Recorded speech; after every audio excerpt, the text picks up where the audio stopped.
దాదాపు 3 గంటల పాటు కూడా జరిగింది కదా. ఏంటి ఏం జరిగింది? ఫైనల్‌గా ఏం చెప్పారు? See, they presented for the arguments for anticipatory bail.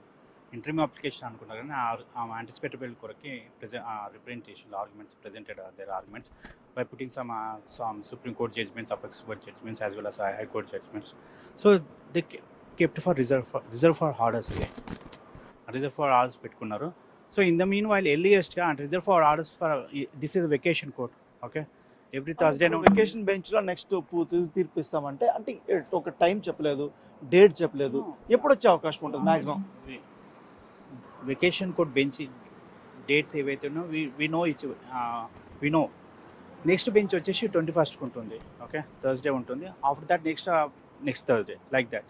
Okay, so vacation బెంచ్కి ఆ రిజర్వ్ ఫర్ ఆర్డర్స్ పెట్టుకున్నారు. ఇన్ ద మీన్ వైల్ ఏంటంటే ఎర్లియస్ట్ కూడా ఆర్డర్స్ ఇవ్వమని చెప్పి petitioner counsel, designated senior counsel గారు రిక్వెస్ట్ చేశారు. దాన్ని బేస్ చేసుకొని there may be chance of giving orders on Monday also.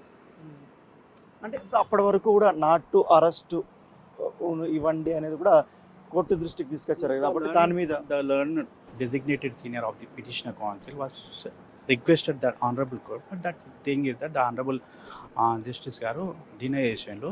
So only for anticipatory bail, reserve for orders and vacation. But the తీర్పు reserve అయింది కాబట్టి ఇప్పుడు బండి భగీరథని ఏ క్షణమైనా అరెస్ట్ చేసే అవకాశం పోలీసులకైతే వచ్చిందని అనుకోవచ్చు కదా. ఇప్పుడు అంటే ఆర్డర్ రాలేదు కాబట్టి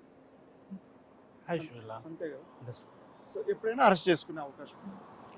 ఎర్లియర్ ముందైనా పిటిషన్ ఫైల్ చేయకుండా ముందైనా అదే, ఇప్పుడైనా అదే కదా.